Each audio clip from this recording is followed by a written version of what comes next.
You're listening to the Hayek Program podcast. This podcast includes audio from lectures, interviews, and discussions from scholars and visitors of the F.A. Hayek Program for Advanced Study in Philosophy, Politics, and Economics at the Mercatus Center at George Mason University. To learn more about the Hayek Program, visit hayek.mercatus.org. To learn about graduate student fellowship opportunities with the Mercatus Center at George Mason University for students at Mason as well as at universities across the globe, please visit students.mercatus.org.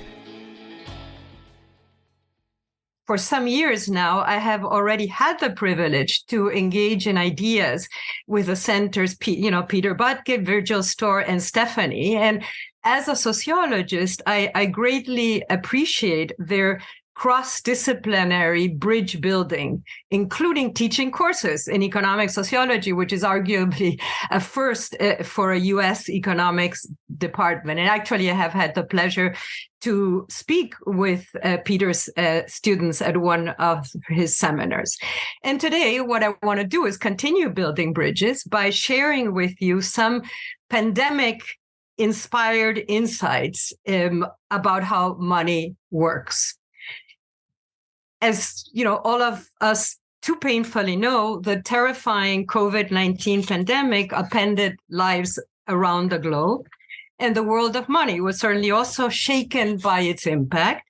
Alongside financial devastation, we saw other developments. We witnessed a stunning whirlwind of novel currencies, and most visibly, as cryptocurrencies broke into the mainstream, we watched often stunning price fluctuations in the diversifying digital economy. And meanwhile, talk of central bank digital currencies intensified as contactless payments gained dominance.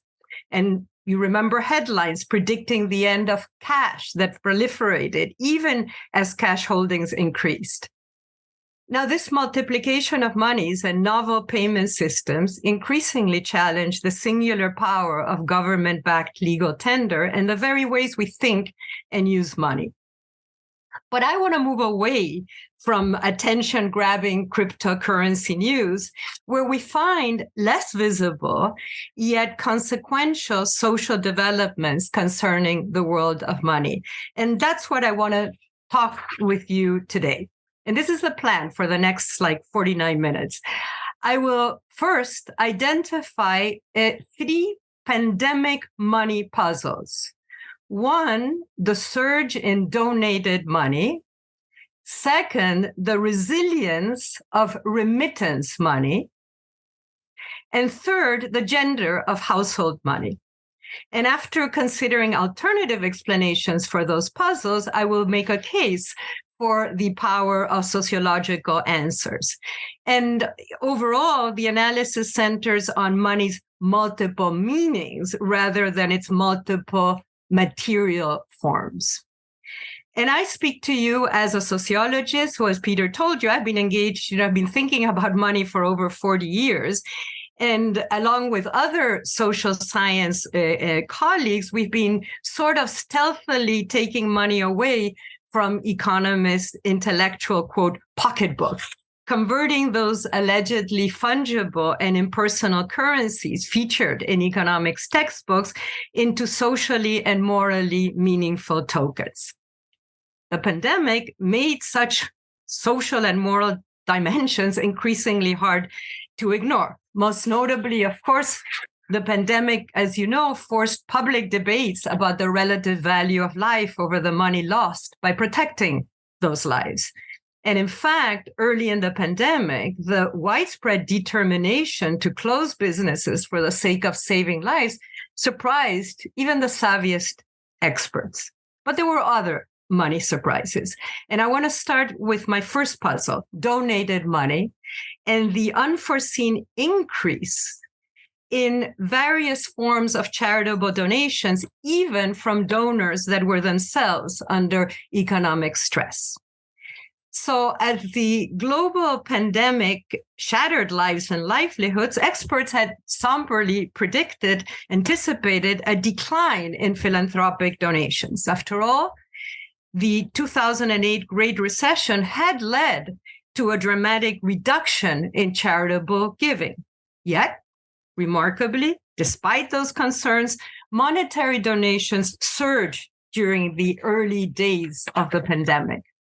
Some examples. The wave of pandemic-inspired charitable giving included in 2020 donations in the United States by individuals, bequests, foundations, and corporations that reached a high of 471 plus billion.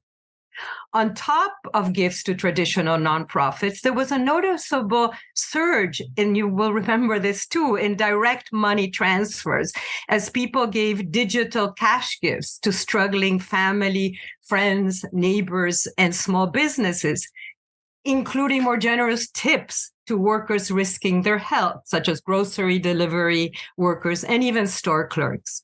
Others gave money indirectly, ordering takeout from neighborhood restaurants, purchasing gift cards from local stores, or continuing to pay workers for services that they could no longer provide, such as house cleaning, daycare, haircutting.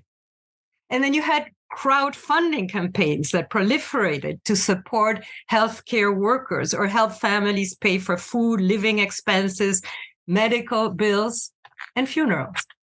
Some Twitter personalities jumped into the fray, offering to pay their online followers most urgent bills. Frequently, notice that these pandemic donations involved small sums of money. One example, the author Roxane Gay's Twitter invitation, quote, "If you're broke and need to stock up on groceries, I will Venmo you $100. Then you had newly energized mutual aid groups that multiplied, providing cash along with other forms of support. I had one of my Princeton graduate students, already overburdened by his own responsibilities, that dedicated himself to a volunteer-based Philadelphia mutual aid organization.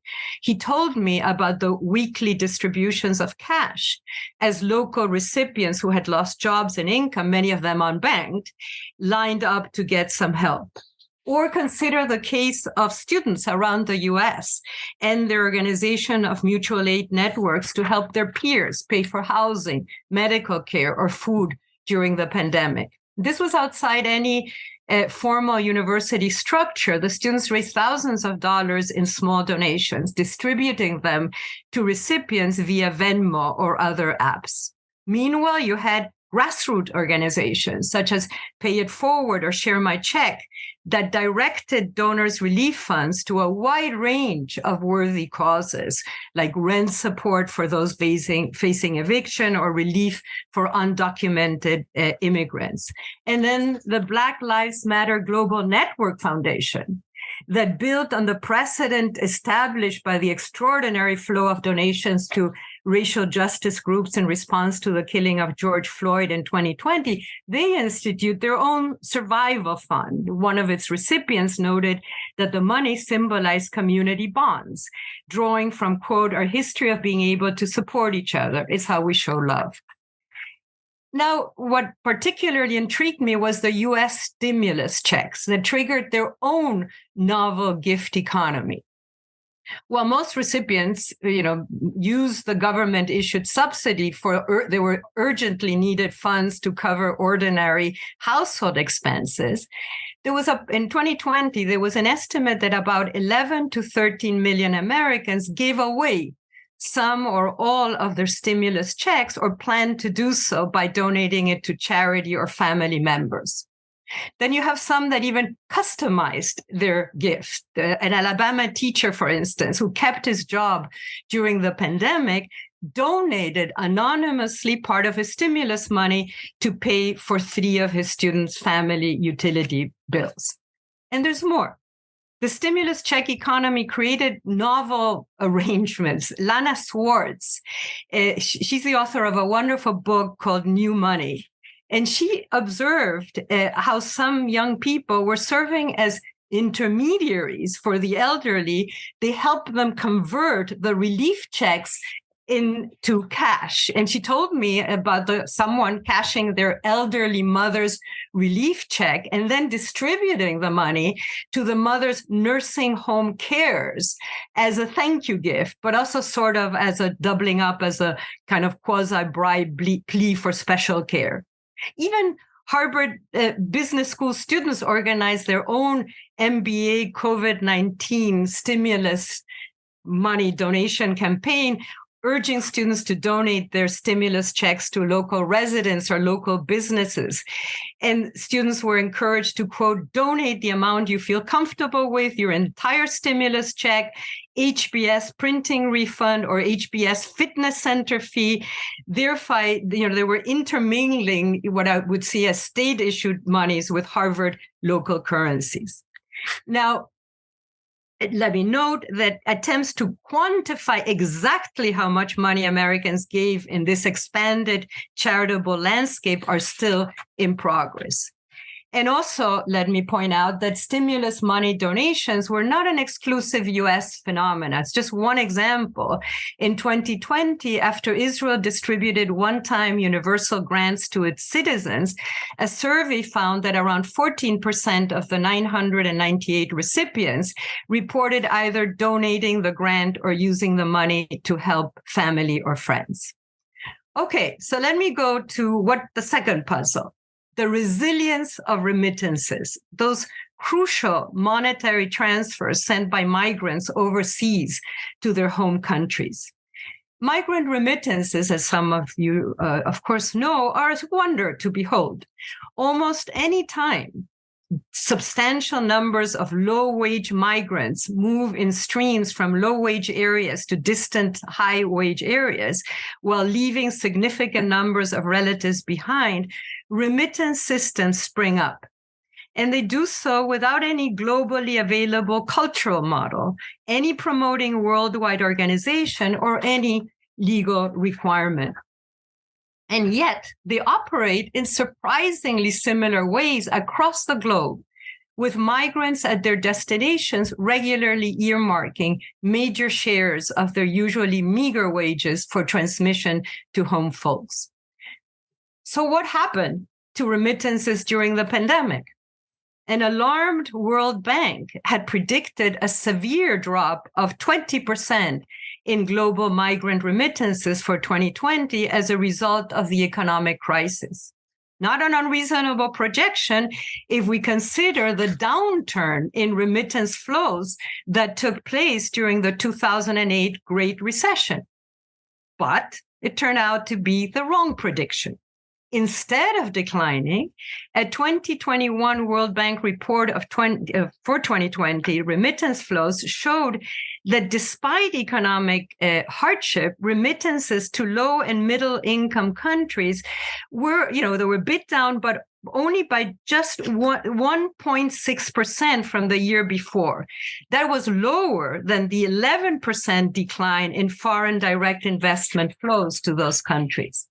And according to some estimates, a few countries even registered increases in remittance flows. So this survival of remittances matters because in aggregate, these small transfers constitute the most significant capital source for developing economies ahead of foreign direct investment. And even during ordinary times, remittances often take priority over migrants' own bills and expenses.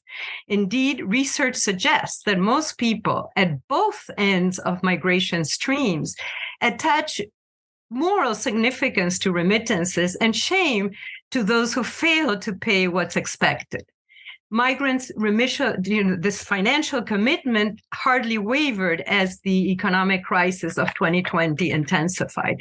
And just to get a better understanding of this grip of remittances, listen to what Elias Bruno, a 31-year-old construction worker in Panama City, Florida, who supports 5 relatives in Mexico, told a New York Times reporter, and I quote, "We're struggling here, but it's worse in Mexico. You have to make every sacrifice to feed your family, even if that often meant dipping into hard-earned savings. It is fitting, therefore, that a World Economic Forum report called remittance senders the, quote, frontline workers of economic security. Okay, so let us turn now to the third and really very different kind of money puzzle, the gendering of pandemic household money.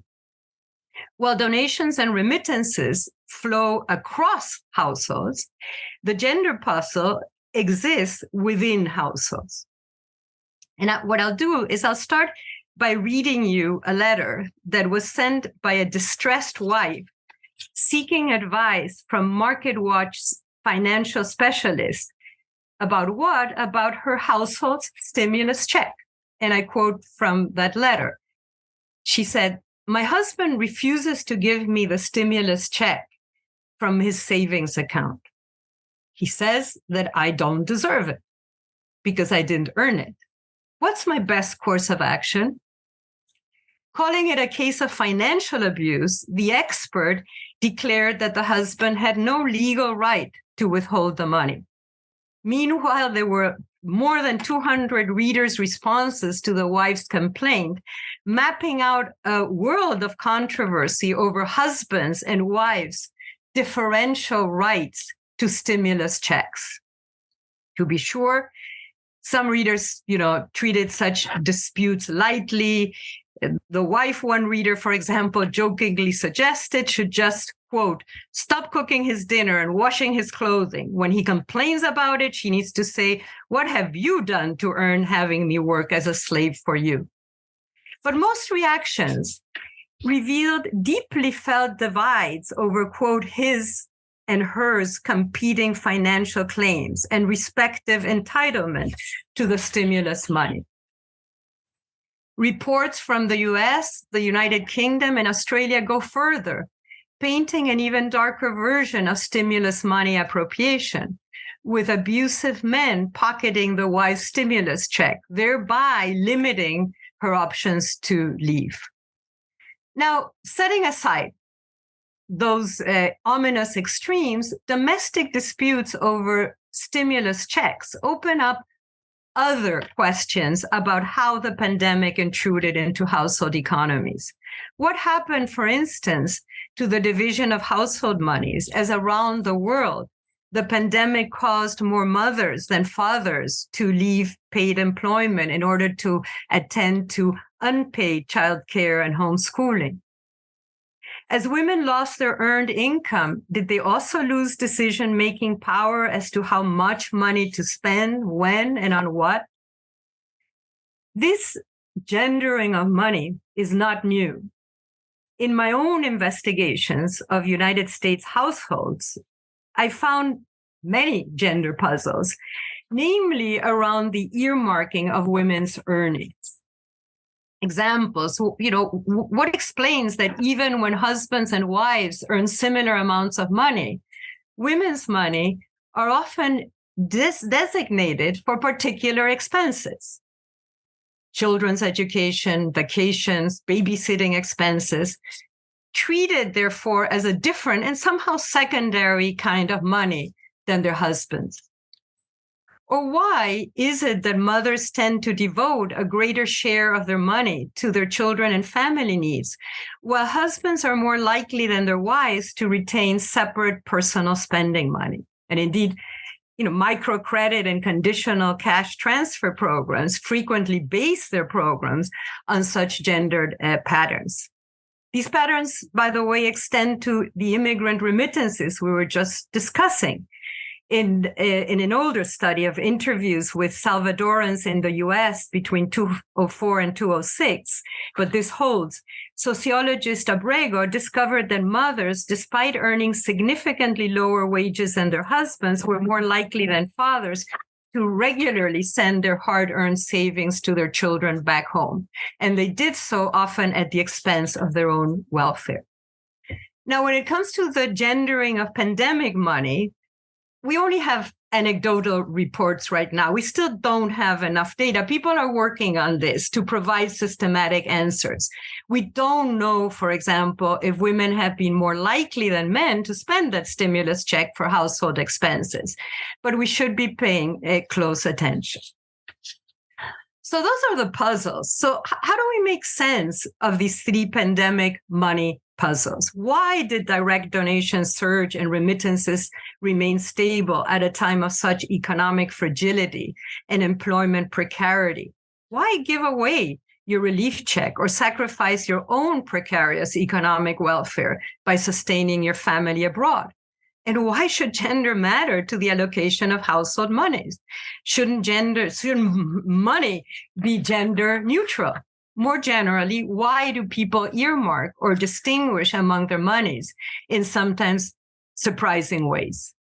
And we certainly cannot find fully satisfying answers in standard monetary theory. Why not?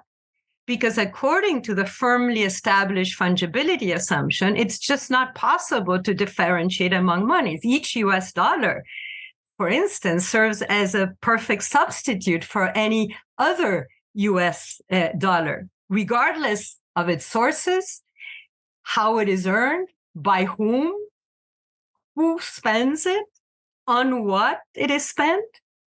All money in this view is the same. As the saying goes, a dollar is a dollar is a dollar. All that matters is how much money we have, not which money.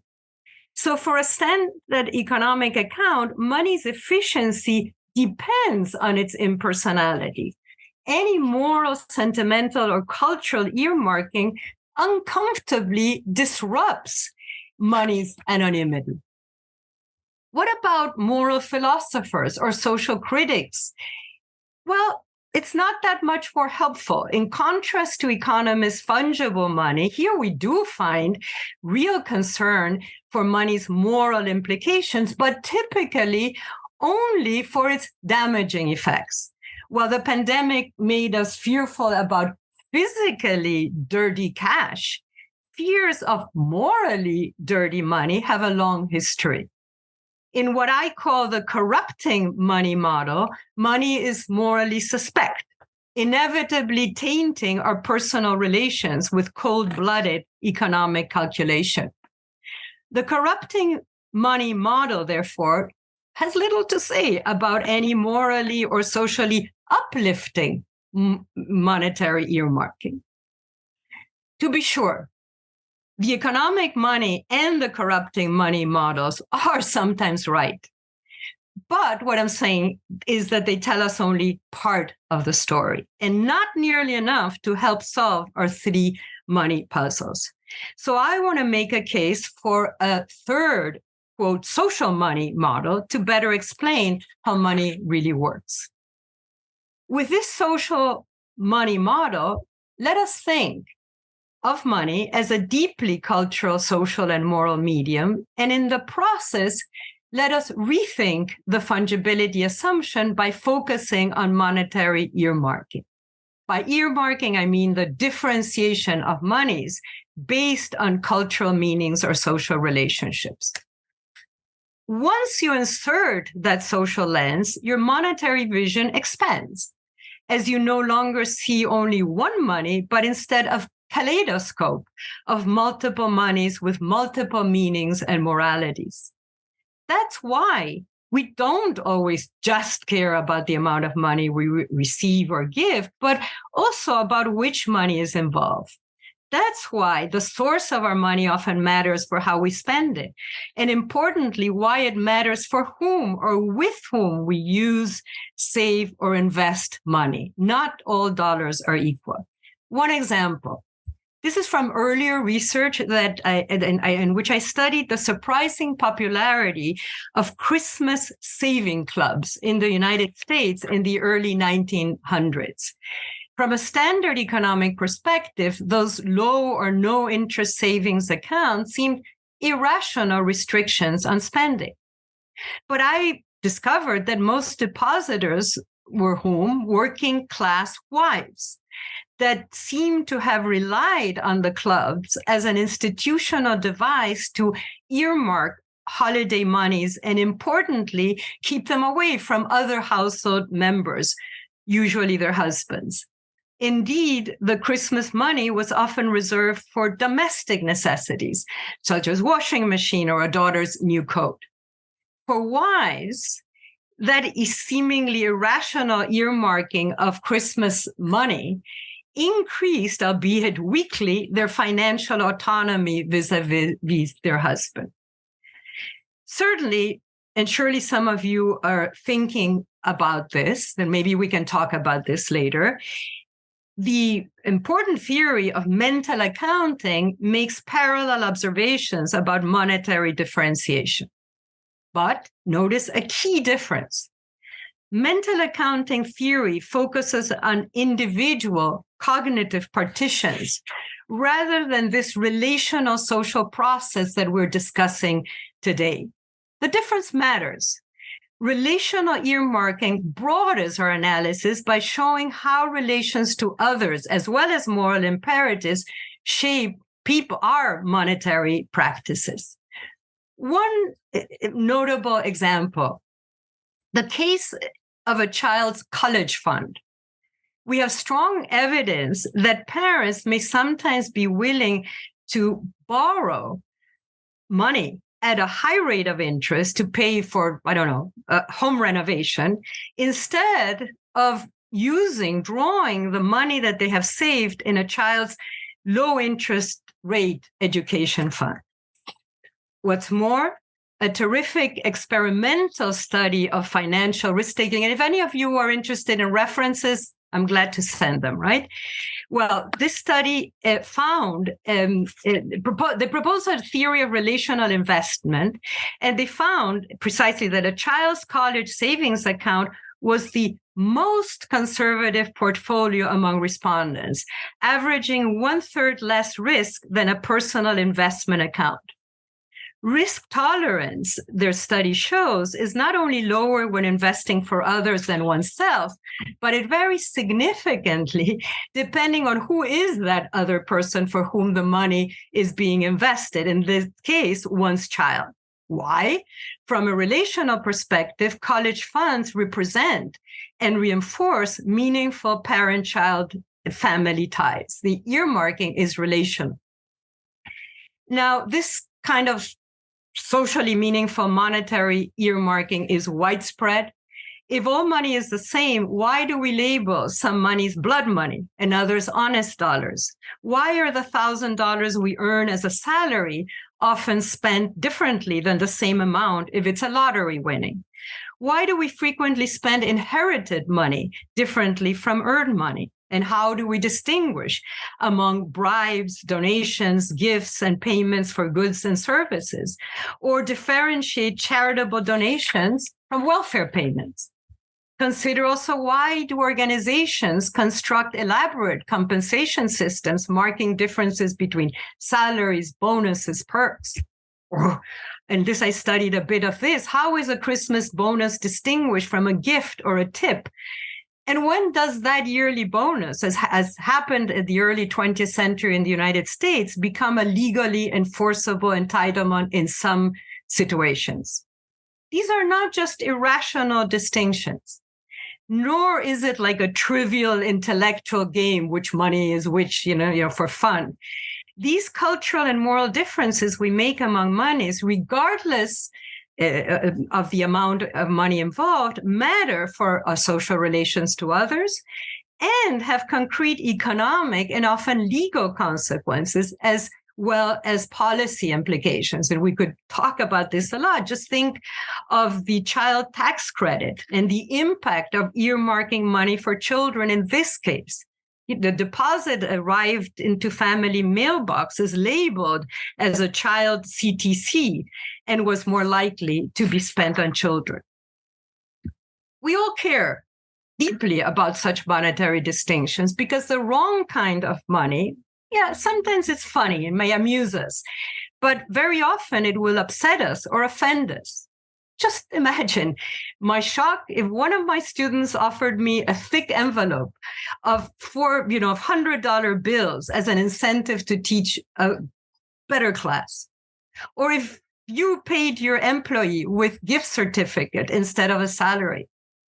Or if you offered your spouse a tip as a thank you for a good meal. Why do such mistakes, both grand or small, matter? Because mistakes violate deeply held cultural expectations of how our relations to others should work. Now, once we recognize this social, cultural, and moral multiplicity of money, our three money puzzle start making more sense. And in the case of donations and remittances, it helps us understand why pandemic money might have broken that precedent established by the Great Recession, the dip that happened then in those types of transfers. So let me go a little bit more on this, right? On increased donations, I propose that at least a good explanation is that during the pandemic, money took on new social meanings. At a time of excruciating social distancing, when quarantine rules separated us from one another, money became a social connector, bridging the physical gap by allowing us to express concern for intimates and strangers. And again, notice the seeming paradox. Cold cash, the supposedly ultimate transactional medium, alchemized into a warm social currency, strengthening multiple social bonds and enhancing local community solidarity. Notice also that pandemic money could be earmarked in multiple ways, as it was, right? It could serve as ordinary charity, or as mutual aid, as a personal gift, or a large tip, depending on the social connections between giver and recipient. It also explains why the stimulus check was often earmarked as a morally fraught source of income. Why didn't recipients, even those without urgent need for the funds, just save the extra money? I read the report of an economics trained reporter was puzzled in a story she wrote, and she recognized that the stimulus check arrived somehow imbued with, quote, a moral obligation. It prompted conversations among her own friends about the right way to spend the money, such as supporting the community by buying gift cards from a local bookstore or salon. So contra fungibility, the source of stimulus money, mattered. To be sure, and you may be thinking this, economics and technology also mattered in pandemic transfers. Jonathan Meir, who is an expert in the economics of charitable giving, suggests that the pandemic differed from the Great Recession because, quote, between government transfers and reductions in discretionary spending, many households found themselves in a better financial situation during the pandemic. Of course, that was a bit later in any case. But what he's saying, as a result, many people were more able to donate. And also technology, virtual payment systems, such as PayPal, Venmo, Apple Pay, or sites like GoFundMe, which were not available or not as widely adopted in 2008, allow for cheaper, faster, and more personalized money transfers. But neither technology nor economics can fully explain the pandemic puzzles. The puzzles of why, amid financial uncertainty and menacing physical peril, people would part with their money. I'm suggesting that in this bizarre pandemic world, money served as an unexpected social bridge. After all, despite the profound class, race, and gender disparities that existed in the pandemic's effects, everyone became physically vulnerable. And this created a kind of collective trauma that had not existed in the 2008 financial crisis, and that may have resulted in greater solidarity. Just remember, we all were reading about heads of government, movie stars, Tom Hanks even, other prominent figures that got COVID-19, and our friends and our family and our colleagues. You know, even economist Meir acknowledged to me in a communication that there was some amount of coming together, all too briefly, in the early days of the pandemic that played a role in increasing donations. As it turns out, only a few days ago, I discovered, and I don't know if, is Virgil in the audience, Virgil Storr? Okay, I discovered your paper, Virgil, and with co-authors, that unexpectedly helped me better understand my own arguments. So what do? Their article, their research tracked the consequential loss of what they describe as commercial friendships during the pandemic. Those interactions that take place at many locations such as stores, gyms, hair salons, restaurants, and workplaces. And some of those interactions, of course, involve only short-term, very short-term weak tie connections, but others develop into a slightly longer term or even friendships. And those were all painfully interrupted during the pandemic. And I hope I got this right, Virgil. Once again, as I see that, we can, quote, diagnose pandemic donations as alternative forms of relational connectivity. Okay, so what about the second puzzle, the resilience of migrant remittances among low-income populations? This makes sense once we understand those international monetary transfers not only as financial lifeboats for families abroad, but also as powerful monetary representations of non-negotiable family and ethnic solidarities. Here, solidarity trumps fungibility, as remittance monies are earmarked as separate currencies, endowed with a special form, destination, and quasi-sacred significance. Third puzzle, that gendering of pandemic money within households.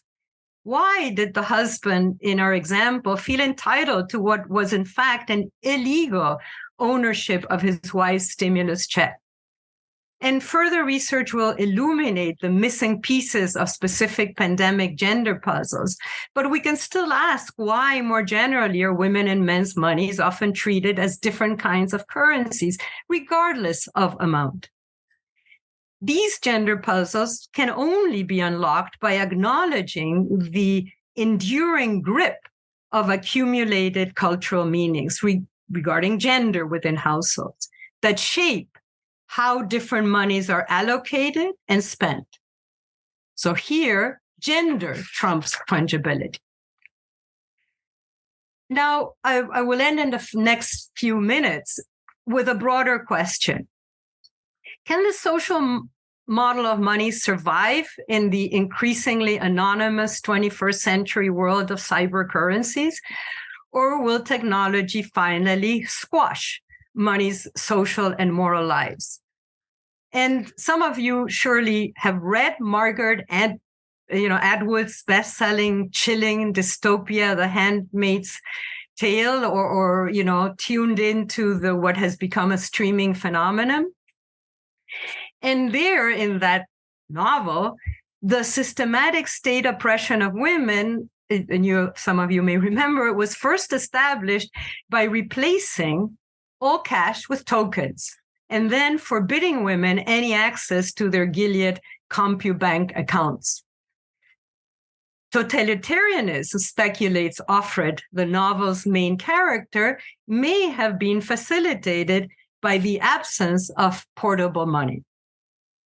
Now, some social forecasts are more uplifting. The late visionary, and it breaks my heart to say late because Nigel Dodd, that some of you may know from LSE, recently passed away, brilliant scholar of money. He boldly predicted a promising scenario of what he called multiple utopian monies, ranging from emerging social modes of financing, such as crowdfunding and peer-to-peer lending arrangements, to the local monies created by communities to foster their social ties and reduce inequality.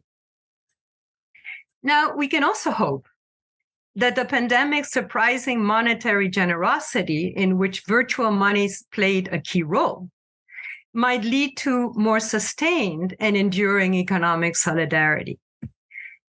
According to Benjamin Soskis, who's a specialist in philanthropic history, the expansion of specifically of person-to-person cash transfers with few strings attached could encourage norms of supporting, and I quote, solidarity and trust in the decision-making of recipients By dropping the suspicion and demands for surveillance and accountability that comes with monetary grants, he says pandemic donations are another of the ongoing experiments in direct cash aid that are going on right now that could promote a more respectful and effective way to help others.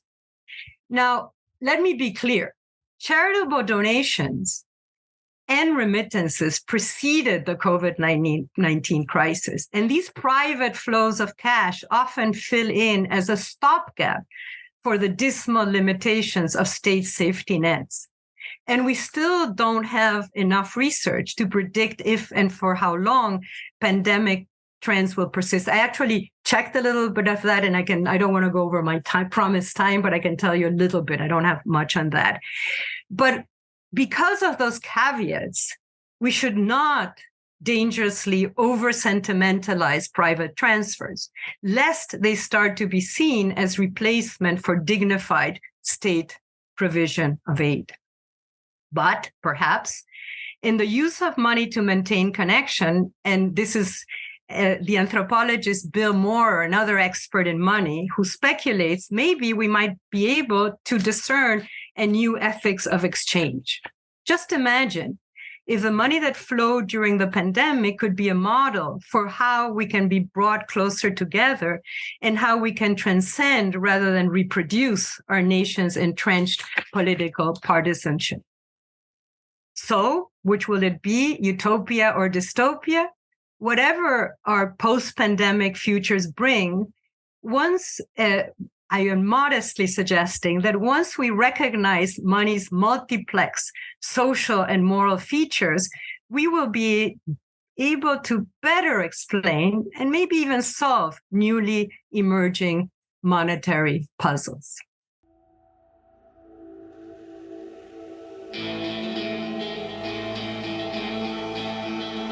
Thank you for listening to the Hayek Program podcast. To learn more about the research, scholars, and work of the Hayek Program, visit hayek.mercatus.org. For more information about graduate student fellowship opportunities for students at Mason as well as at universities across the globe, please visit students.mercatus.org.